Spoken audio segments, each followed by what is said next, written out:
Today we are making aromatherapy diffuser bracelets. I love to use aromatherapy as a strategy to help manage anxiety, depression, attention issues, and sleep disturbance. I make these aromatherapy diffuser bracelets because it's a convenient way to have your aromatherapy on your person when you need it, such as at work or at school. These diffuser bracelets can be made with a variety of beads, lava stones, which are porous, and we put the essential oil right on it. That way you can wear your aromatherapy. The lava stones will soak up enough oil that should get you through the day and still have your aromatherapy available to you. So we shall begin. The supplies that you need to make aromatherapy diffuser bracelets are first cord. I use elastic, stretchy cord. That way you can tie it and easily slide it on and off your wrist. I prefer the Stretch Magic cord. This is just one that I have been using for a long time, so I'm comfortable with its quality and its durability. For these bracelets, I use the 0.7 millimeter cord. Most beads that you would use for this are about 1 millimeter of a bead hole drilled through it. So having something a little bit thinner than the 1 millimeter bead hole is ideal. So it goes through the beads nice and easy. You can get 0.5 millimeter cord, but I find that to be a little bit too weak. If you're pulling your bracelets on and off, it'll snap sooner. It is elastic cord, so it will break down a little bit over time with the oil. But bracelets that I'm wearing right now, I have had these for years, and I have had plenty of aromatherapy applications on it. So elastic cord, and I will put all these supplies in the list in the description of this video as well. Elastic cord, 0.7 millimeters is what I suggest. You will need your beads, and you can use any beads. I like to match the beads with the essential oil or the energy that I'm trying to accomplish here. For instance, there is a psychology to color. So if I want to have a calming bracelet, I want to work with calming colors. They are white and gray and blue and purple, sometimes black. Those are the calming colors. And then I will also use calming essential oil. So the whole thing comes together for this whole energetic experience of calm. You can use any kind of beads that you want, of course. I prefer gemstone beads because gemstones, crystals, they have associations already with certain energies. And so I like to align those energies up. So you need your beads, whatever beads you choose. Again, I'm choosing gemstone beads of the colors that relate to calm because my whole bracelet is intentionally calm here today. The bead size is ideally 8 millimeters or 6 millimeters. And those are just a great size bead for most people's wrists, even for kids, like not tiny kids, but 8 and up. 6 millimeter stones or beads tend to fit really good. So I'm wearing both here so that you can see the difference of how they line up on the wrist. So this is 8 millimeter beads on this bracelet, and this is 6 millimeter. So you can choose whatever works best for you.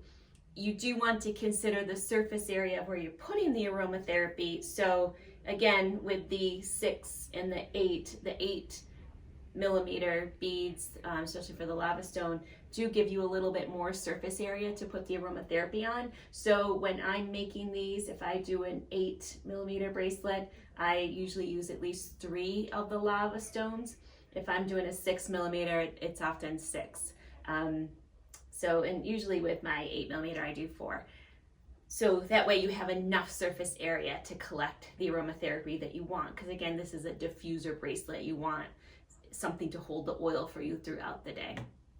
So cord, beads, Then you'll need one of these handy little trays. You don't have to have this, but you want something that you can put your beads down to line them up so that you can string them without them running all over the place. You can use a plate that has a little bit of an edge on it, or anything that you can find that works for you, but these are about $1. So you can usually buy a pack of 5 for $5, and then you can have friends over and make these with your friends.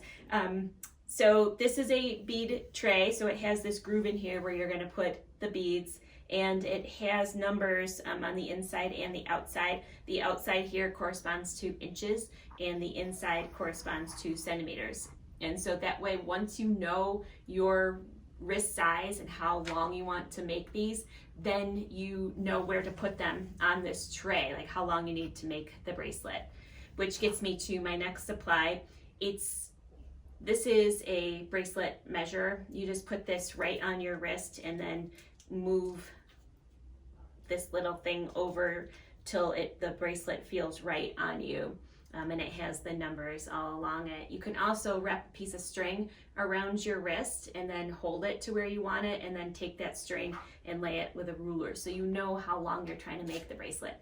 I've been doing this long time. So I know that I have a 6.5-inch wrist, but I prefer my bracelets to be 6 3/4. I do not like them. This one is a little tight. I usually only wear them on my left, which is your receiving energy hand. We can talk about that at the end.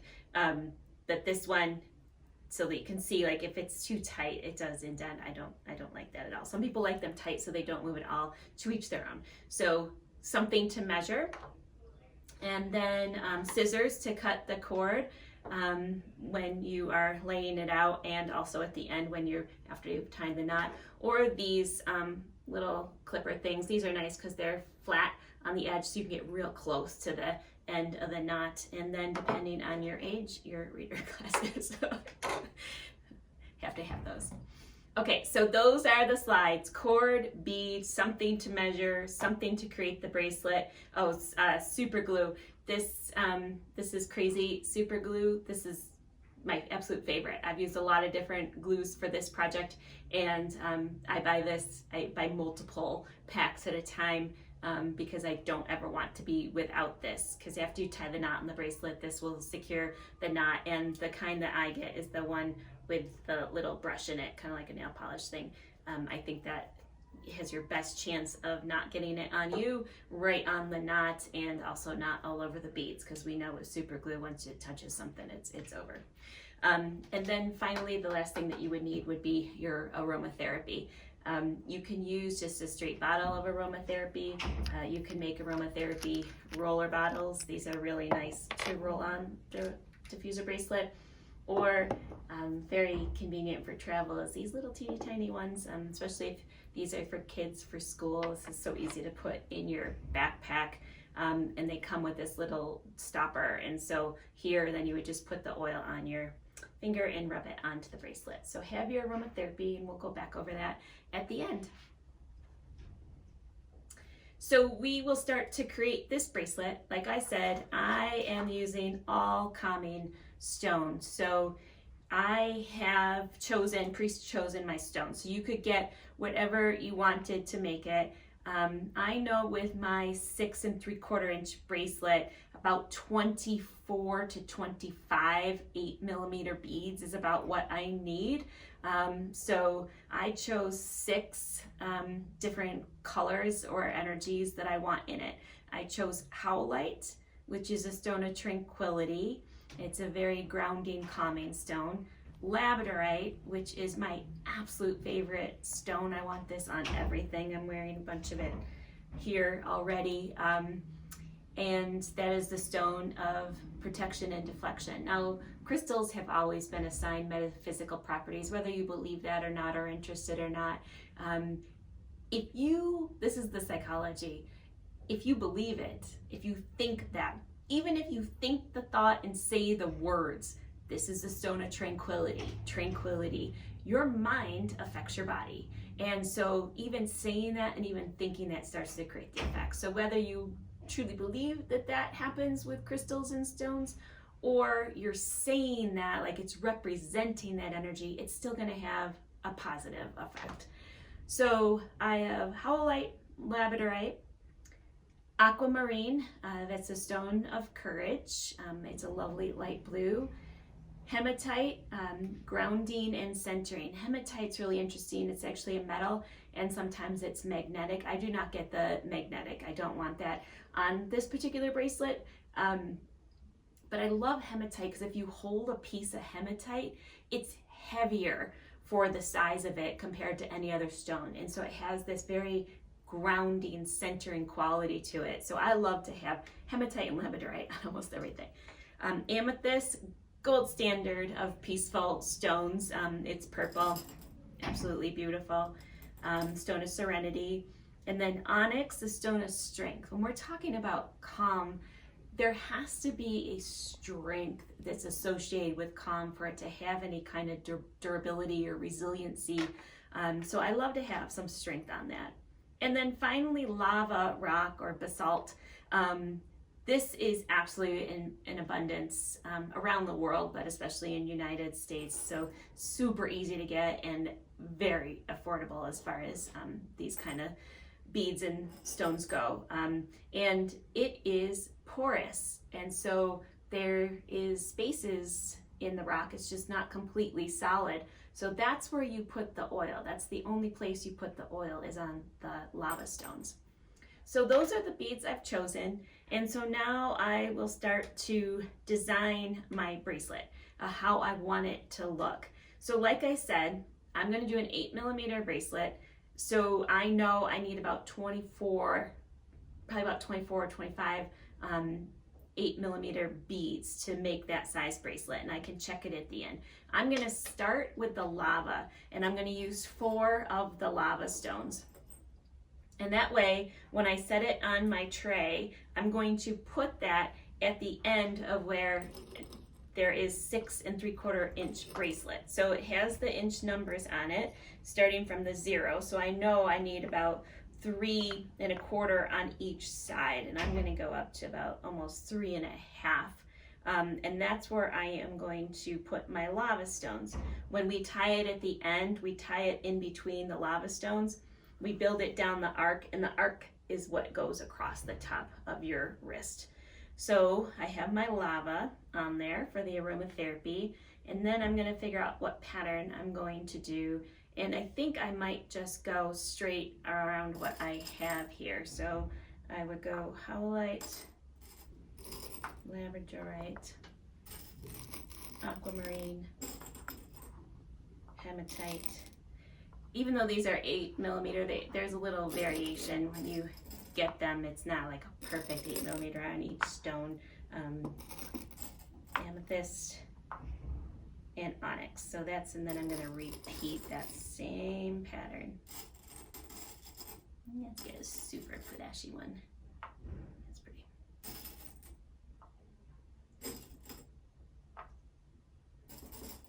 And I just keep going around, adding in the different stones. Okay, so that's 12, 14, 16. I can go one more round, and then when I size it, I might have to eliminate one of my lavas to get the pattern to be consistent, or I can play with it. This is just a estimate. Okay, so there's, yeah, so I believe this is way too big. So I'm gonna have to make some choices here on what I want to do differently. And I think I'm going to take out, let's see, I really like that. I think I'm gonna take out these last 3 beads here. Hematite.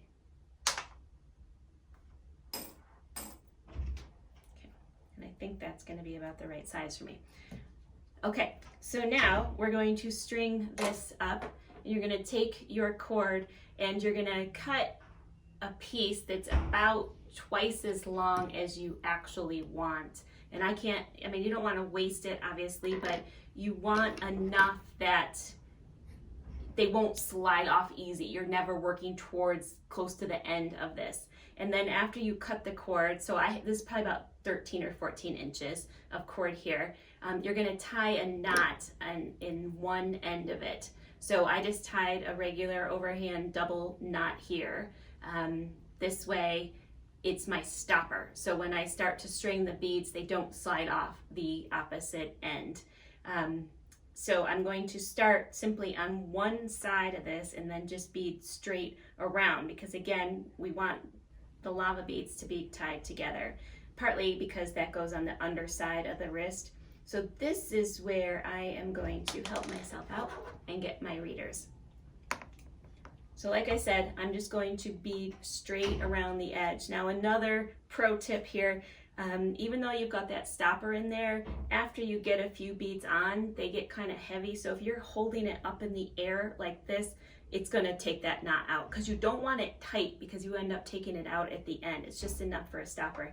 So keep the end of your bracelet on the table, in the tray somewhere, so that they don't just slide off. Okay, so I'm gonna go ahead and bead straight around with my readers on.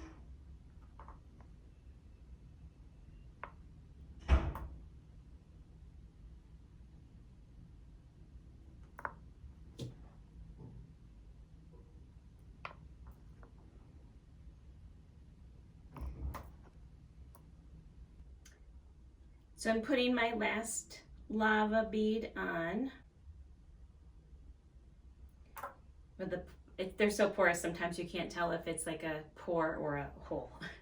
And then this is where I'm going to test, make sure it fits. Because like I said, even though I've been doing this for a long time and I know what size, every bead is slightly different, so it can throw the sizing off. So I'm just gonna hold it by both ends, kind of pinch it close and slide my wrist in there and make sure. You know what? I could have added those beads back on. So I'm going to, I'll be back in just a sec. I'm going to take my two lavas off and I'm going to finish that pattern I had there with hematite. Not that one.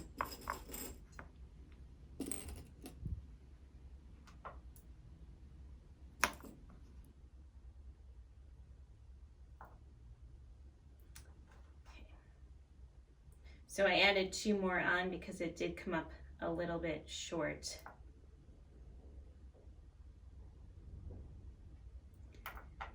So now I have again come to the end of my bracelet, and I'm going to double check again, because before you tie that knot and seal it with the glue, you really want to make sure. Yeah, that's good for me. I like to be able to slide a finger underneath it. Like I said, I don't like it when it makes those grooves. I like mine a little bit looser. Okay. So I have my bracelet completed now. I have my double knot in there, and there should be enough. You can leave it there if there's not enough cord for you. Take that knot out now, but hold it steady. And then to tie the bracelet, you could probably watch a different video and learn how to tie the bracelet better. I do what I do because I've done it forever, and why change what works? Although I bet there's a better knot. I do overhand knots. My first one, I just am going to do an overhand knot, and I'm going to pull it not too tight, but right up so the beads are flush against each other. And then I'm going to tie a second knot and make sure that it doesn't slip away.